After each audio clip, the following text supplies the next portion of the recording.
La plenitud es ese anhelo que todos los seres humanos tenemos. Todos queremos sentirnos íntegros, plenos, sin ninguna duda en nuestro interior, porque la plenitud es todo eso, ¿no? Sentirnos completos integralmente en nuestro corazón, en nuestra mente, en nuestros sentimientos. Todo eso es la plenitud. La plenitud empieza dentro de la visión espiritista en la pregunta 621 del Libro de los Espíritus. ¿Dónde está escrita la ley de Dios? Y comienza, qué bueno que han estudiado, en la conciencia. En la conciencia.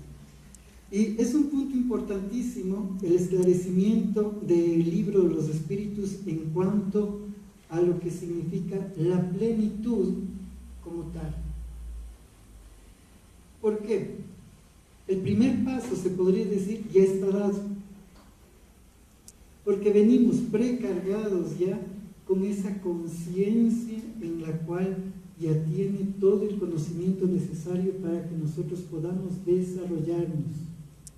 ¿Sí? Dos palabras: desarrollarnos, desenvolvernos dentro de ese proceso, comenzar a vivir y a disfrutar dentro de ese proceso para poder alcanzar metas que sean siempre superiores.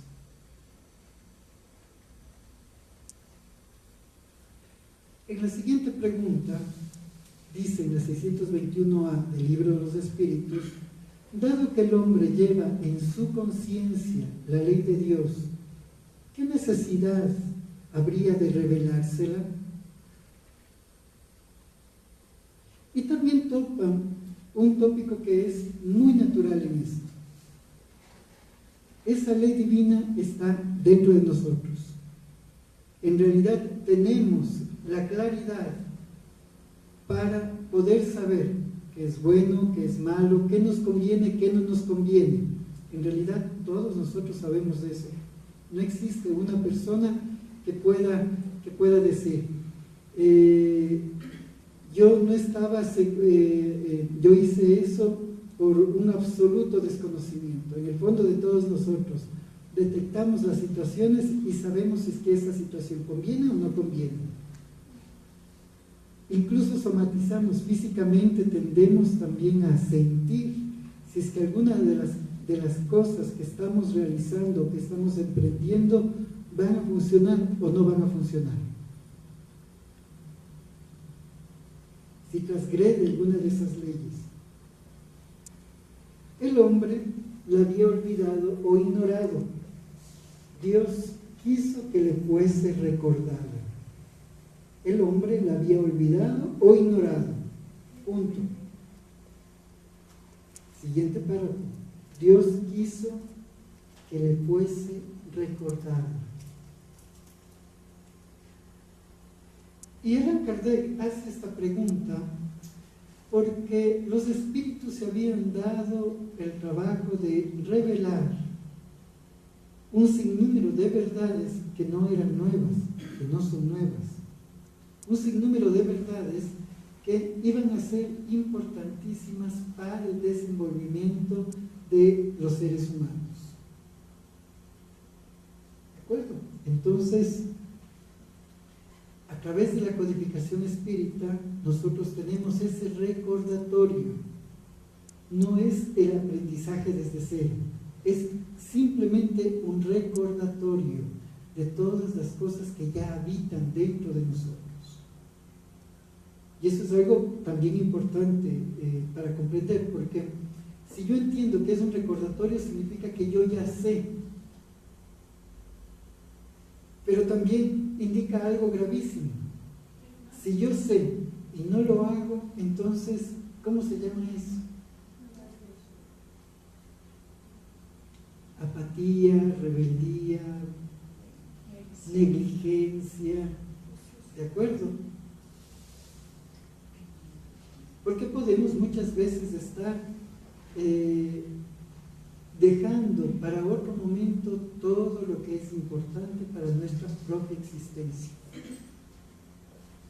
Y es así, que más adelante, en la pregunta 872 del Libro de los Espíritus, nos habla, y este tema me resultó tan interesante en el sentido de que no es una pregunta, es una reflexión, y después los espíritus complementan con otra reflexión.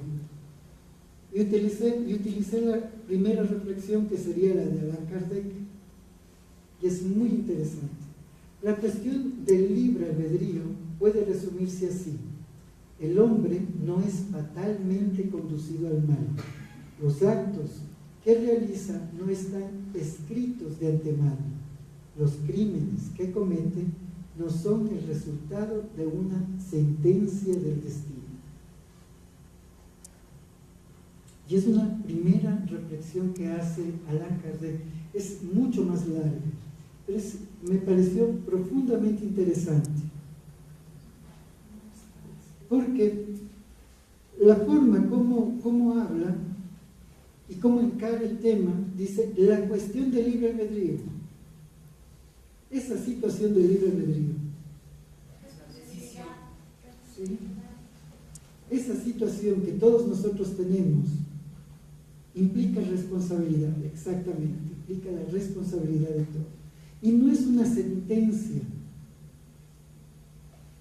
¿Por qué? ¿Por qué no es una sentencia? Y es totalmente coherente, porque vimos en la pregunta 621 que la ley de Dios está escrita en la conciencia. Por lo tanto, es uso del libre albedrío. Estamos en introducción de todo el tema para que después vayamos comprendiendo un poquito más. El ser humano, tenemos ya todo esto. En la conciencia está escrita las leyes, ¿de acuerdo? Sin embargo, la codificación espiritista está para recordárnosla toda la vida espiritual, porque ya vivimos en la vida espiritual, ahora estamos aquí. Hace falta solamente recordar un poco, y que el libre albedrío no genera una fatalidad. No existe la fatalidad. Ahora, ¿cómo vive el ser humano? Tenemos el ser humano y nos damos cuenta, algo que les va a parecer inusual, que el ser humano es un concepto. ¿Sí? Dicen que no, ¿no es cierto? ¿Sí? Yo les voy a probar que el ser humano es un concepto. ¿Por qué? Porque tiene nombre. Entonces, es un concepto, tiene nombre.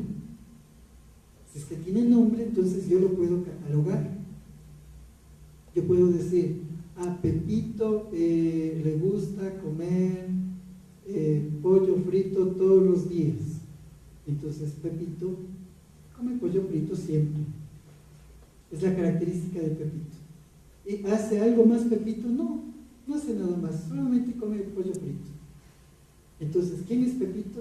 Dícese Pepito, aquella persona que come pollo frito todos los días. Tenemos un nombre, concepto.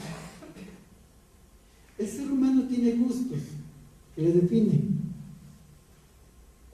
¿De acuerdo? Entonces le gusta cierta música, le gusta cierta hora del día, le gustan cierto tipo de actividades, le gustan ciertas comidas.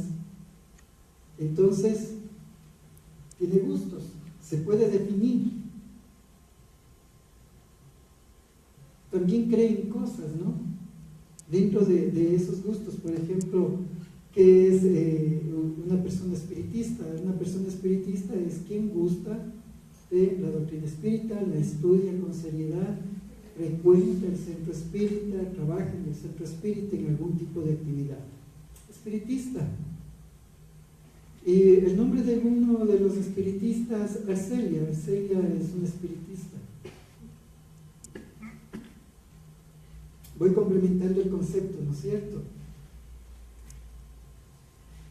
Y tenemos creencias. Todos los seres humanos tenemos creencias. Todos los seres humanos creemos en algo, pensamos en algo, vivimos conforme a lo que pensamos y lo que creemos. Entonces, estos 3 puntos generan el concepto de la criatura humana. Mi pregunta es, ¿ustedes gustarían seguir con ese concepto o se animarían a romper el concepto? Porque no gustó la idea, de un principio no gustó, ¿cierto? El ser humano es un concepto, y yo vi las cabezas que decían no. Porque el concepto tiene un límite, ¿sí?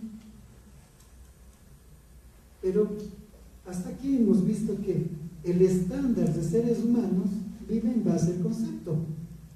Yo soy tal persona, este es mi nombre y mi apellido. Hay personas que defienden su apellido, pero a capa y espada, ¿cierto? Estos son mis hábitos, estos son mis gustos. Nadie puede hacerme romper esos gustos. No, esos son mis gustos y punto. Estas son mis creencias y nadie puede meter nada en mi cabeza porque estas son mis creencias. ¿Acaso no es así que la mayoría de personas viven? Entonces viven en base a un concepto.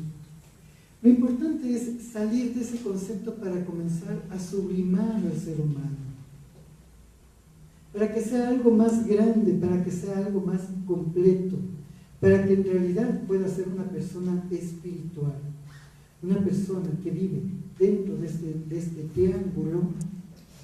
No necesariamente es una persona espiritual ni espiritualista, es una persona que vive mecánicamente, y nosotros mismos podemos estar dentro de ese estándar mecánico. Y un espiritista puede estar dentro del estándar mecánico, también puede estar dentro del estándar mecánico, porque puede venir, sentarse, escuchar, se va, hace todos los lunes el evangelio en el hogar, hace la oración, pide por todos, y regresa a la misma rutina y no ha comprendido. Y justamente ayer estábamos hablando, por ejemplo, con Carmita, le decíamos, qué pena, no comprenden ciertas cosas, buscamos ese auxilio espiritual y no comprendemos cómo viene ese auxilio espiritual. Y se ven pequeños detalles, en muy pequeños detalles se ve todo eso. ¿Quieren saber cuáles son los detalles? Para otra charla. Sí. Continúa el mismo texto reflexivo de la pregunta 872 del libro de los espíritus. El hombre puede, como prueba o expiación, elegir una existencia en la que sufrirá las incitaciones del crimen, ya sea por el medio en que se encuentre o por las circunstancias que sobrevengan. No obstante, siempre es libre de obrar o de no obrar.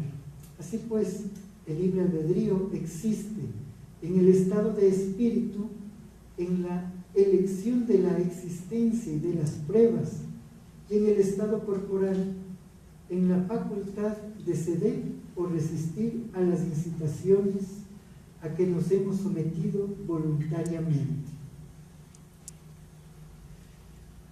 Somos conscientes de todo lo que escogemos vivir, no somos conscientes de todo lo que escogemos vivir, pero vivimos actualmente absolutamente todo lo que escogemos vivir: la familia, las enfermedades, las dificultades.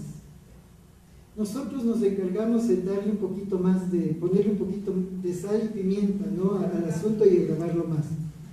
Pero si yo tengo un hijo con una dificultad o que no me llevo bien, eso ya estuvo planificado. Si es que con mis padres tengo dificultades, eso está planificado. Si es que yo soy huérfano y jamás conocí a mis padres, eso ya está planificado.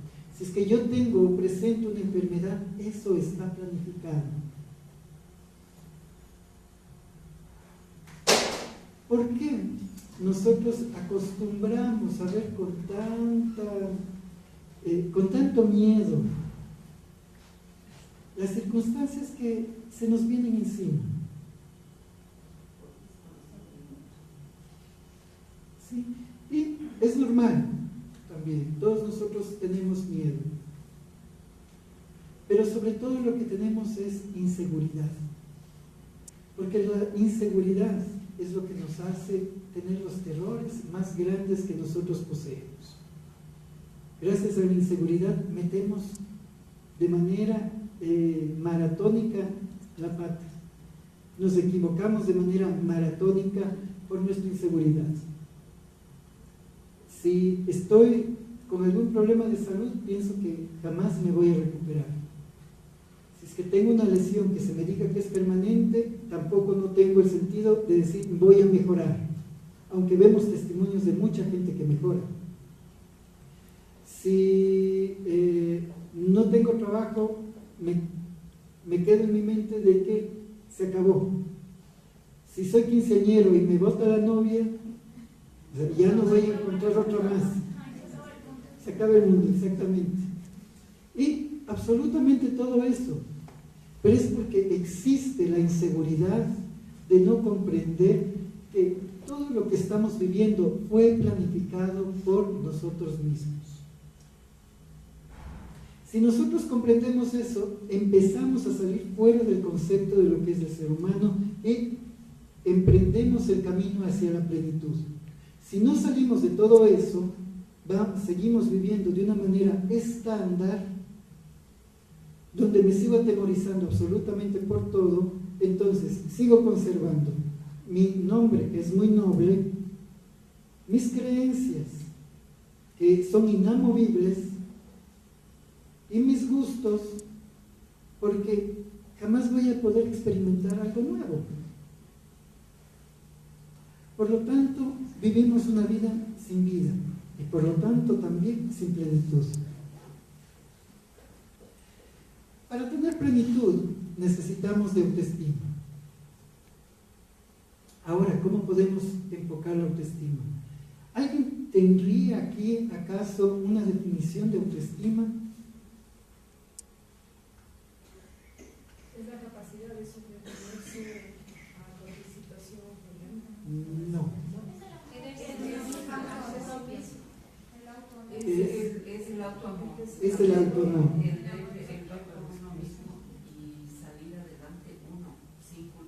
Perfecto, es el sentido de compromiso y autoamor que se tiene con uno mismo, ¿ya? Perfecto, muy bien. Muchas veces la autoestima se enfrenta con la insatisfacción.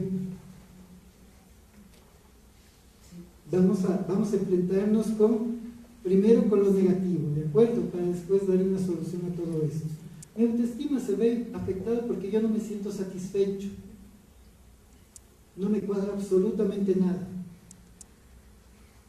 ¿Sí? Hoy quería comer frijol, entonces me dieron papas.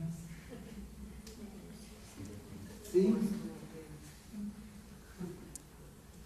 Estaba enamorado si ella estaba enamorada de uno más simpático, se casa con el más feo. O sea, que es el drama de todas las de aquí.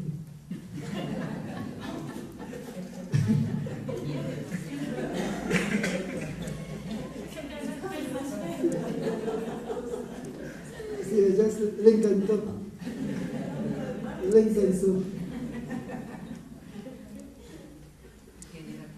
¿Sí? Y esa insatisfacción genera automáticamente culpa, porque dice, nunca logro obtener lo que quiero. Entonces, como yo me siento culpable, nunca puedo desarrollarme como yo quisiera desarrollarme. ¿Sí? Y hay frustración, y hay ya desajustes de carácter, porque en ese momento, cuando yo siento culpa, entonces comienzo a reaccionar absolutamente por cualquier cosa. Me enfurezco o me deprimo. ¿Sí? Entonces genera muchos desequilibrios. Entonces hay que trabajar justamente con la insatisfacción. Pero, ¿cómo logramos solucionar todo eso? Y el tercer punto es la incoherencia. Afecta la autoestima ser incoherente. Y es un triángulo vicioso. ¿sí? La autoestima, insatisfecho, culpa, incoherente. Entonces estoy con la cara de feliz, pero no estoy feliz. Tomo fotos de la comida, pero no me gustó la comida. ¿Sí? Para el Facebook, ¿no? Saco la foto de la comida, pero no me gustó la comida. Me siento incoherente. Por lo tanto, para recuperar y rescatar la autoestima, nosotros debemos regresar justamente a lo que decía la primera pregunta que leímos, a los valores éticos, a tener ética, pero no una ética que sea global. Primero vamos a entrenarnos con una ética que sea para nosotros mismos. Entonces, debemos preguntarnos cómo nos estamos valorizando. ¿Cómo nos valorizamos? Depende si somos espirituales o materialistas. Da igual, ¿cómo nos valorizamos? Estamos conscientes de todo lo que valemos, de todo lo que podemos hacer, de toda la potencialidad que tenemos en nuestro intelecto, en nuestro físico, absolutamente en todo. ¿Tenemos la capacidad de hacer todo eso? Por eso Francisco de Asís es una persona tan especial, es una entidad tan especial en la humanidad, porque valorizaba absolutamente todo lo que hacía. Todas sus energías eran valorizadas para hacer siempre lo mejor, siempre lo positivo. Si nosotros nos valorizamos, entonces vamos a entender que esa insatisfacción podemos transformarla en satisfacción. Pero ¿cuál es la fórmula? ¿Qué valores éticos tengo y cómo los valorizo? ¿Cómo los valorizo en mí? Si es que los valorizo bien, entonces se convierte en algo satisfactorio. Si es que es algo satisfactorio, la culpa se convierte en mérito. Ya no es culpa, es un mérito. Es algo que yo estoy alcanzando para progresar, para ser mejor, para crecer. Y voy a transformar, gracias a ese mérito, en coherencia, porque estaré viviendo exactamente como siempre he querido vivir. Pero es muy necesario que nosotros rescatemos nuestros valores éticos. En el caso de los espiritistas, recoger esas recomendaciones que dan los buenos espíritus para nuestra vivencia social y vivencia particular. Que, dado el caso, es exactamente lo mismo. Porque simplemente el trato que tenemos con los demás va a ser únicamente una representación de cómo nos sentimos nosotros en nuestro interior. Como nos sentimos nosotros en nuestro interior, nos van a tratar el resto. Así de simple. Como nos sentimos en nuestro interior, también nos va a bien tratar o nos va a maltratar la vida. Y hay gente que se queja, ¿no? Y dice, ay, la vida me ha maltratado tanto. ¿Cuánto he sufrido? He sufrido un montón. Entonces tienen competencias de sufrimiento. ¿Sí? Entonces una persona se sienta, generalmente las viejitas son así, ¿no? Entonces se sienta y dice, y una viejita le dice a la otra, sí, yo vivo sola. Dice, yo peor, dice, tengo 13 hijos y nadie me va a ver. Vivo más sola todavía, porque tengo 13 hijos. Dice, usted no sabe nada, no sabe lo que es sufrir. A mí me dio cáncer, SIDA y tengo 20 hijos.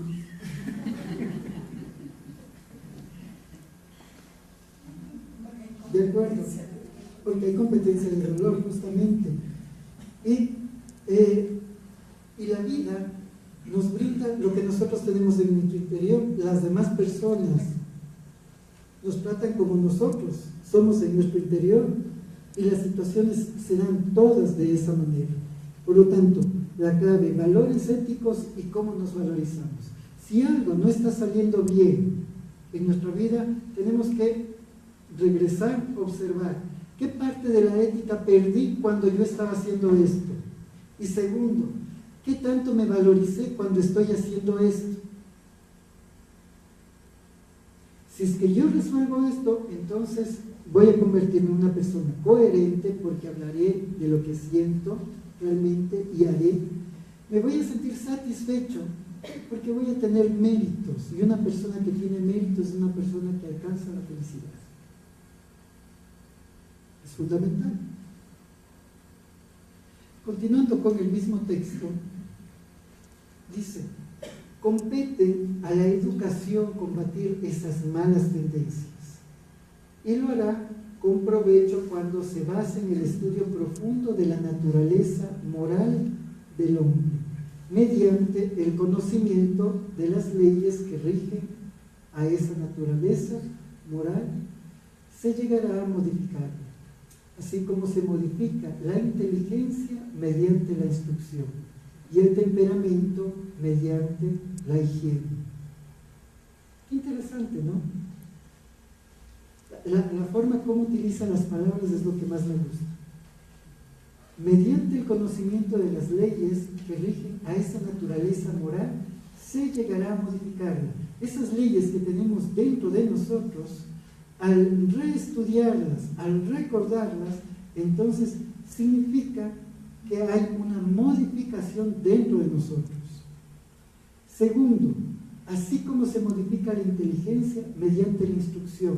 La instrucción es muy importante. Cada vez que nosotros aprendemos algo, estamos ampliando nuestro cerebro. Nótese, es un libro escrito en el siglo pasado. ¿De acuerdo? Y no se hablaba pasado y pasado, ¿no es cierto? Pasado y pasado. Y no se hablaba todavía de la neuroplasticidad, pero este es un concepto de la neuroplasticidad, la capacidad que tiene el cerebro para crecer, para aumentar su capacidad a través del conocimiento, a través de la instrucción. Entonces es muy interesante todo esto.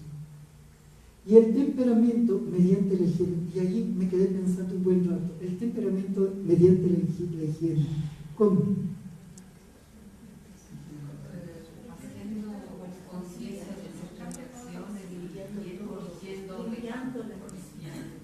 Sí,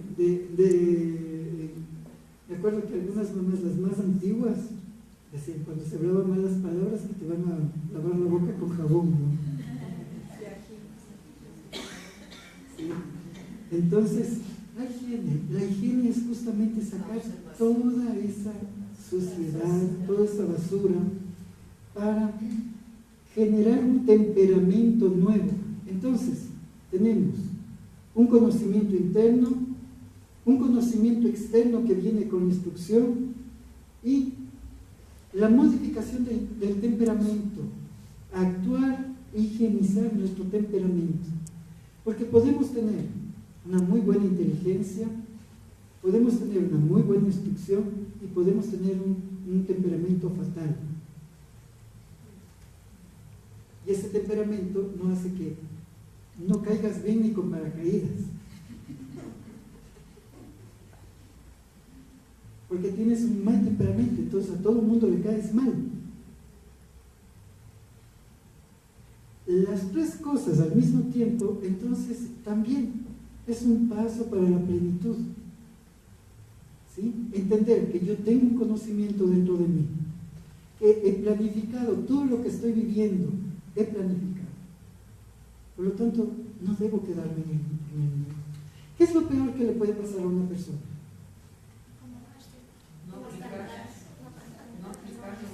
¿Qué es lo peor que le puede pasar a una persona? No comprendí bien.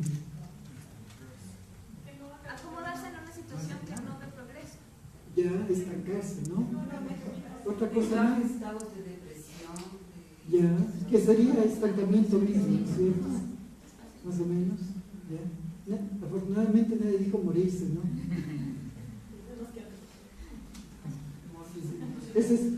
¿Saben lo que es peor que le puede pasar a una persona? Quemarse la lengua con loca, bien caliente. Es lo peor que le puede pasar a una persona. Porque del estancamiento se puede salir. ¿Sí? Pero cuando te quemaste la lengua, o sea, ya no hay solución para tienes que aguantar. Y es así.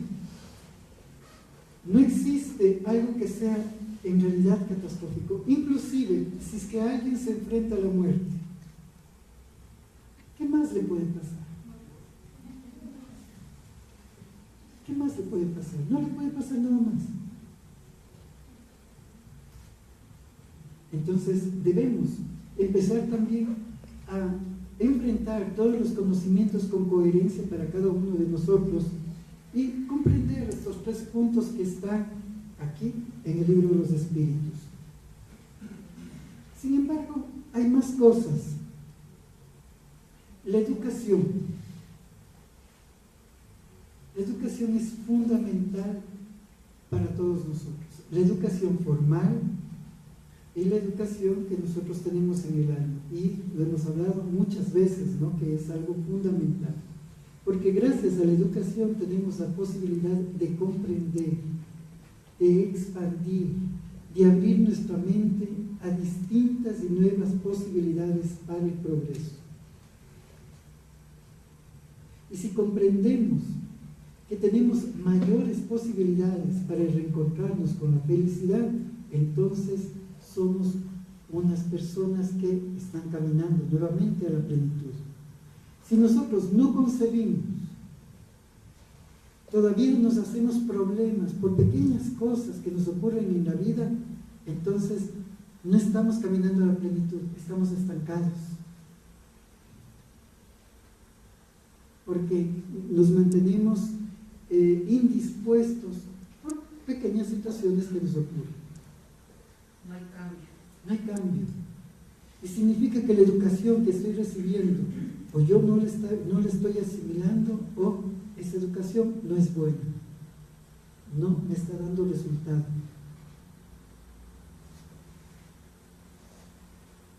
Si una persona se queja en demasía, es porque no tiene educación.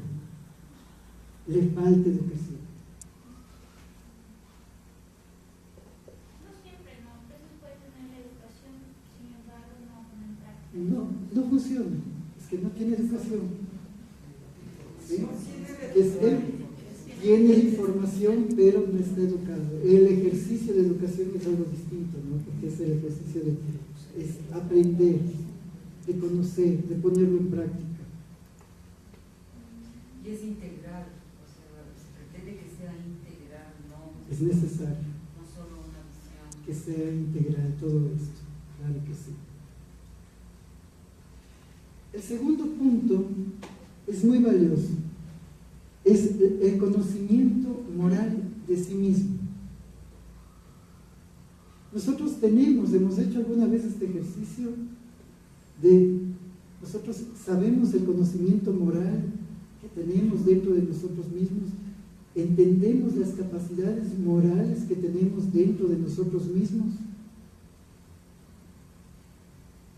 No tanto como ejercicio en sí, pero sí te presenta oportunidades. Te presenta Entonces, oportunidades. ahí dices, Lo hemos traído al consciente. aquí ya no puedo hacer.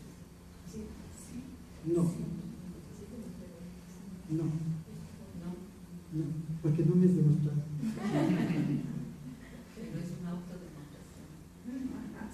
Un autoconocimiento. Acuérdense, lo que pasa en mi mundo interior va a reflejarse en el exterior. Es así de simple. Es así de simple. ¿De acuerdo? ¿Cuál es mi conocimiento moral? Quiero que se vayan pensando en esto, ¿sí? ¿Cuál es el conocimiento moral que yo tengo de mí? ¿Qué soy capaz de hacer? ¿Qué soy capaz de no hacer? ¿Qué puedo emprender? ¿Qué no puedo emprender? ¿Qué me ha limitado hasta aquí? ¿Sí? ¿Cuáles son mis verdaderos compromisos? ¿Cómo estoy comprometido conmigo mismo? Porque de acuerdo a eso, pasa algo muy interesante. No solamente de acuerdo a eso nosotros hemos planificado esta vida, sino que todos los desafíos de esta vida van a confrontarse con nuestro conocimiento moral propio. Entonces, tengo un problema y recurro a mi conocimiento moral. ¿Por qué? Y es algo que adquirí en otras vidas y es algo también que adquirí en los mundos espirituales. Por lo tanto, tengo un problema, viene ese conocimiento, es que yo soy consciente de eso, actúo bien y sobrepaso el problema. Si sobrepaso el problema, logré muchas cosas. Rescaté una deuda moral, adquirí conocimiento, avancé en mi vida y tengo un mérito, alcancé un mérito. Y el mérito es algo muy importante porque el mundo espiritual se basa en ese tipo de moneda, únicamente para que sea un poco más comprensible. Cada vez que hago yo algo bien, pero muy bien hecho, entonces tengo un mérito. Significa que alcancé algo. Y si alcancé algo, mi contacto con el mundo espiritual va a ser también más estrecho. Entonces, en los momentos difíciles, mayor inspiración y ayuda espiritual voy a tener. Entonces, es fundamental que nosotros tengamos un conocimiento de nosotros mismos en nuestra parte moral, en nuestra parte ética, para siempre tener presente cuál va a ser nuestro comportamiento en tal o cual situación. ¿De acuerdo? Y la modificación. La modificación. Tenemos la educación que está en la cúspide, ¿sí? Que sería comprender, abarcar, llevar más allá todo ese conocimiento, no solamente saber, no solamente tener información como ustedes mismos dijeron, sino esa información que sirva como educación. Entonces ahora sé qué debo hacer porque estoy educado. Por ejemplo, cuando estuvimos en Europa con Vivaldo, yo no sabía, ¿no? Pero el primer consejo que me dieron es, sobre todo en Viena, camina por tu derecha. Si de este lado, caminas por tu derecha, porque si no la gente te atropella por la izquierda. Entonces estás yendo en contravía. En ese caso he caminado por la derecha, y en verdad las personas caminaban del lado contrario y de mi lado izquierdo, ¿no? ¿Sí? Y ellos sí caminan y te atropellan. Y te atropellan. Entonces, educación, eso fue educación. Asimilé el consejo en ese momento, entonces me eduqué, lo puse en práctica y me facilitó muchas cosas. El conocimiento moral de mí, decía, en este concepto, en este ejemplo bastante burdo, ¿no? En este ejemplo bien simple, significa decir, no, yo voy a hacer lo que me da la gana. Pero mi concepto moral es decir, no, mejor me voy a facilitar las cosas para estar más contento y disfrutar más. ¿De acuerdo? Como eso está dentro de mi concepción moral, entonces hubo una modificación de mi comportamiento. Por lo tanto, caminé del lado del sentido que tenía que caminar. Eso pasa absolutamente en todo. La educación espírita, ¿a dónde está llegando? ¿Qué alcances morales ha tenido en cada uno de ustedes? ¿Y qué modificaciones están visibles también?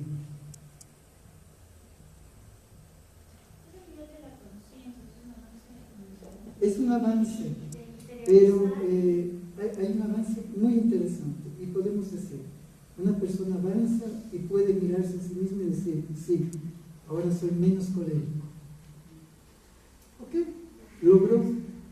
Después pasan 5 años y dicen, sí, ahora soy menos colérico. Pasan 10 años y dicen, sí, ahora soy menos, desde que soy espírita, soy menos colérico.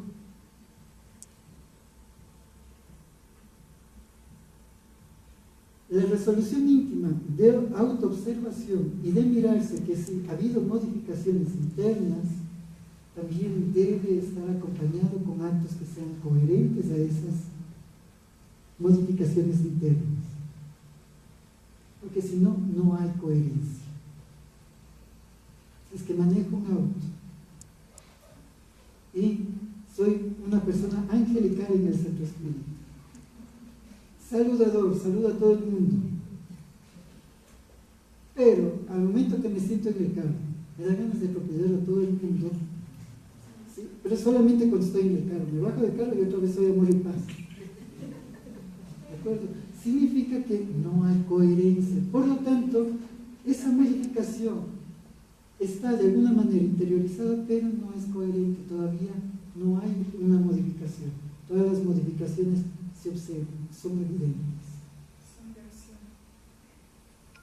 Si nosotros pensamos en seres humanos, seres superiores, en fin, que han tenido repercusión en la historia, ellos han caminado diciendo: tengo una modificación en mi corazón, en mi mente, o se ha visto. Se ha visto, ¿no es cierto? Entonces, todas las personas, un montón de personas. El mismo Jesús, ¿se le notaba o no se le notaba? Porque hay plenitud, porque hay coherencia, porque es educación, porque ese autoconocimiento de sí mismo, en el sentido moral, y esa modificación están ahí, generando transformaciones continuas en la vida propia. Pero esas modificaciones continuas en la vida propia va a exigirle que comience a generar transformaciones en las demás personas que le acompañan. Entonces, si he dejado de ser mal hablado, si he dejado de ser chismoso, porque ahora soy espírita, pero el espiritista tiene dos características principales: come mucho y es chismoso. Porque toda reunión espiritista de lo que más es comida. Eso nos ha pasado. Tiempos que no hemos hecho, pero en realidad es así. Si es que yo digo, he dejado de hacer eso, pero no tengo la necesidad de hacer algo más por los demás, entonces no existe la modificación. Entonces, el sí he cambiado no es suficiente. Pero es un proceso también, ¿no? No se puede llegar de la noche a la mañana. La fatalidad no es, con todo, una palabra vaga. Existe en la posición que el hombre ocupa en la tierra y en las funciones que desempeña en ella, como consecuencia del tipo de existencia que su espíritu eligió. ¿Sí? Como consecuencia del tipo de existencia que su espíritu eligió, ya sea una prueba, una expiación o una misión. ¿Sí? Ya sea una prueba, puedo vivir algo que sea una prueba en mi vida. Una expiación, algo que debo aprender y me cuesta un montón de trabajo de aprender, para que se comprenda bien. La prueba es: tengo esa dificultad, pero tengo todo el ánimo para seguir adelante, sobrellevar y sobrepasar esa dificultad. Expiación es algo que me cuesta tanto trabajo que me saca lágrimas. ¿Sí? Me duele, me estorba, no me siento bien, estoy expiando. ¿De acuerdo? O una misión. Ya llegué a un punto donde puedo tocar a otras personas con mi vivencia. Entonces, soy una persona que tiene una misión. Soy un idealista a partir de ese momento. Entonces, ya no lucho solo, lucho también por las demás personas. El hombre sufre fatalmente todas las vicisitudes de esa existencia y todas las tendencias buenas o malas, que le son inherentes, pero la fatalidad se detiene allí, porque depende de su voluntad que ceda o no a esas tendencias. Nos puede pasar de todo, pero cada uno de nosotros va a ceder o no al estado de sufrimiento. Entonces yo primero me quedo pensando, ¿no? ¿Sí? Pasa algo y lo primero que hacen es deprimirse. Cualquier cosa que pase. Se deprime, se desanima. Yo tengo pacientes y es bien paradójico y parece un chiste, que me llaman y dicen, hoy no voy a ir a la cita, porque amanecí enfermo.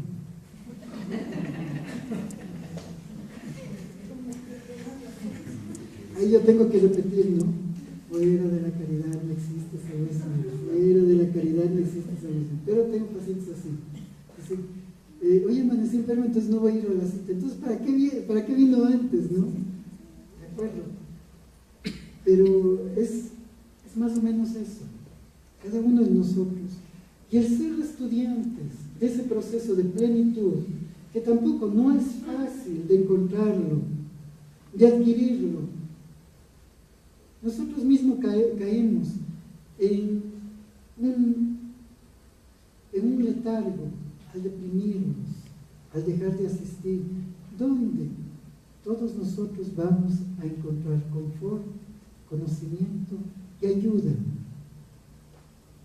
Si es una persona que no siente absolutamente nada, que hay personas que no sienten absolutamente nada, y hay otras personas que tienen una mediunidad, esa cualidad de sentir más elevada. Quienes sienten, tienen la posibilidad de sentir, de ver. Pero quienes no sienten, también deben tener la certeza de que existe esa ayuda espiritual pronta para cada uno de nosotros. Pero si no viene, pero si no actúa, pero si no busca, ¿cómo va a ser rescatado?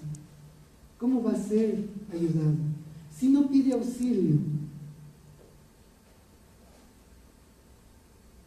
¿sí? Piden auxilio viendo la novela y en el sillón de la casa, ¿no? Y comiendo un pastelito. No, hay que sacrificar. Hay que hacer algo más. Hay que donar. No de lo que nos sobra. Hay que donar nuestro tiempo. Yo no conozco a ninguna persona que tenga tiempo de sobra. Esa es la donación más importante que puede tener una persona.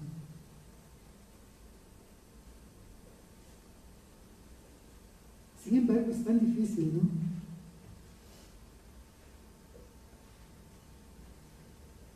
Admite en el hombre el libre albedrío en toda su plenitud, al decirle que si hace el mal, cede a una mala sugestión extraña, porque el ser humano no es malo por naturaleza.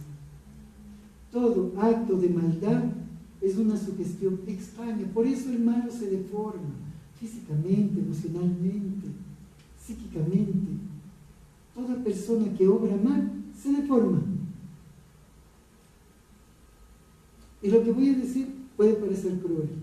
Una persona que tenga un problema físico, que viene trayendo un problema físico, en realidad es porque cedió a esa mala sugestión. Porque altera el perispíritu, altera todo el organismo espiritual y físico, para que se entienda mejor.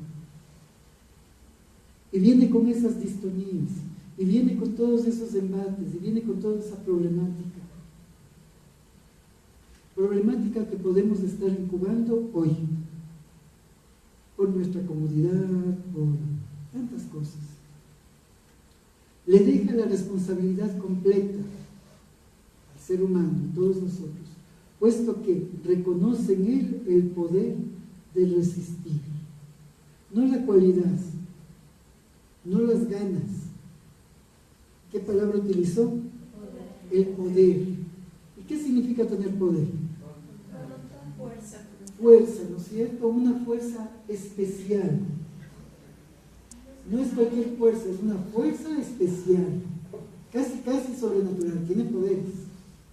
¿Sí? Y tiene ese poder de resistir. Lo cual es evidentemente más fácil que si tuviera que luchar contra su propia naturaleza. Porque si nuestra propia naturaleza sería mala, entonces estaríamos luchando en contra de nosotros mismos y no podríamos salir adelante. Pero no, nuestra naturaleza es bondadosa, es buena. Por lo tanto, y observando todo esto acerca de la plenitud, podemos decir que la plenitud es un sol dentro de todos nosotros, que está esperando brillar. Pero para alcanzar la plenitud debo cultivar ciertas cosas. Debo ganar paciencia. Deben darme el premio a la paciencia. Entonces, si yo soy paciente, voy a vivir en plenitud, porque ya no me voy a hacer bolas por tantas cosas, ¿no? ¿Sí? Dejan la tapa del baño arriba, entonces ya no grito, ya no me enojo, ya no me descompongo. Bajo la tapa. ¿De acuerdo? Porque ya no me hago problema por cosas que se pueden solucionar. ¿Sí? Tengo paciencia. Observo a los demás y digo, oye, ¿hasta cuándo aprenderán? ¿Sí? ¿Cuándo será la hora? ¿Sí? Paciencia. Sí comprendo que cada uno tiene dentro de su propia conciencia, la ley de Dios, es que cada uno tiene el espacio para forjar su propio camino. Voy también a comprender que quizás sea necesario que se equivoque muchas veces hasta que puedan corregir por sí mismos ese camino. ¿Y que puedo seguir dando lo mejor de mí? Entonces tengo paciencia. En la familia es así, ¿no es cierto? O el esposo, la esposa, los hijos. Es así, es así. Paciencia. Debo, después de eso, generar humildad. No puede ser al revés. No puede ser al revés. No puedo ser primero humilde y después tener paciencia. Porque si soy impaciente, difícilmente voy a ser humilde. Primero debo ser paciente y después voy a ser humilde. Esa es la fórmula. Acuérdense, es una fórmula. La fórmula tiene que seguir ciertos pasos. Por lo tanto, la humildad, que hemos hablado tanto, ¿no?, acerca de la humildad, esa cualidad de ser uno mismo, como es, con todas sus cualidades desarrolladas y todas las cualidades que tiene por desarrollar. Olvídense de decir con las cosas buenas o malas. No, hay cualidades desarrolladas y cualidades por desarrollar. ¿Sí? Entonces, como ya tengo paciencia, digo, bueno, no soy tan bueno para esto, pero soy buenazo para hacer otra cosa. Entonces, lo pongo en práctica y soy humilde. Me pongo al servicio de los demás. Ya no compito con nadie, porque sé que lo que puedo hacer lo hago bien. Y si dos personas hacemos bien lo mismo, mejor. Sale más rápido y sale más gente beneficiada. ¿Y qué pasa si es que serían 3 personas que hacen bien lo mismo? Mucho mejor. Esa es la idea de que se renueve la humanidad. Que todos hagan bien de la misma manera. De una manera elevada. Y el tercer punto, alegría. Y también tiene que ser el tercer punto. Porque no se puede ser alegre si se es impaciente y no se puede ser alegre si no se es humilde.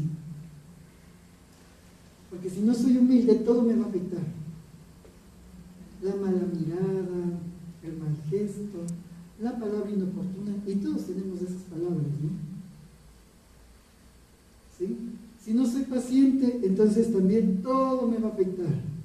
La cola del banco, el bus, el taxista, el presidente, los asambleístas,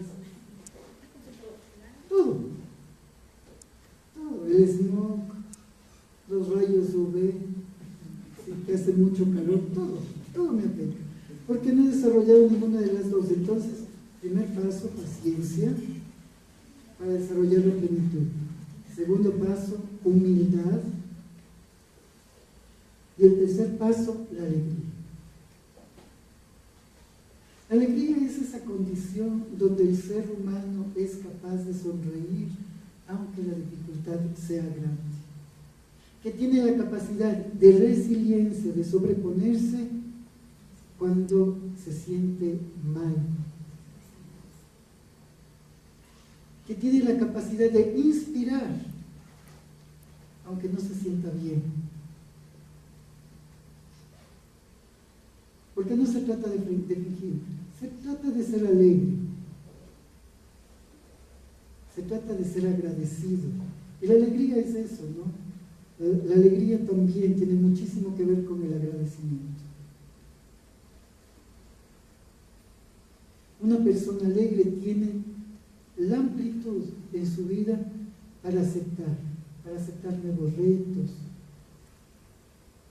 para enfrentar las cosas con sabiduría, con paz. Y gracias a todo eso, entonces,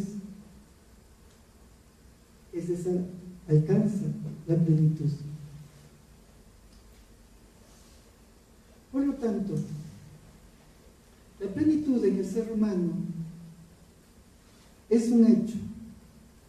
Algunos demorarán mucho, otros demorarán poco. Porque la base fundamental está dentro de los corazones de todos los seres humanos. Esas leyes divinas están en nuestra conciencia. Las recordamos, y días como hoy en nuestros estudios los recordamos.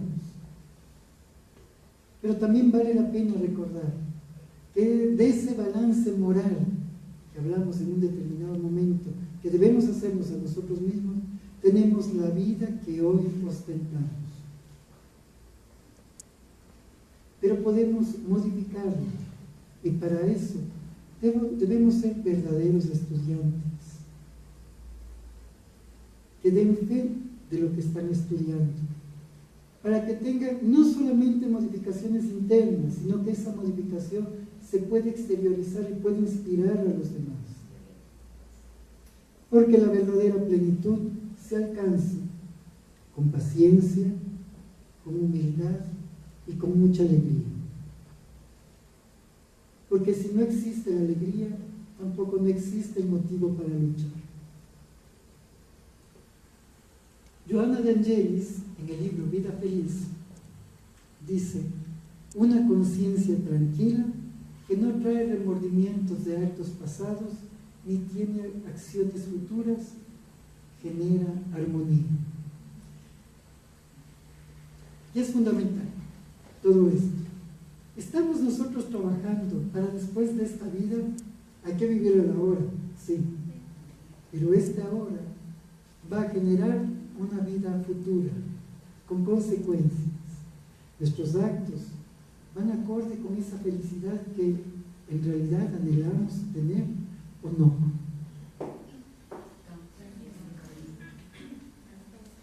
O seguiremos sentados en la próxima vida. Entonces, hay que ponerse manos en acción, ¿no? Y hay que comenzar a trabajar para que todos podamos ser felices. ¿De acuerdo? Muy bien, vamos a prepararnos. Vamos a cerrar nuestros ojos. Vamos a preparar, vamos a pedirles a los pasistas que se pongan de pie.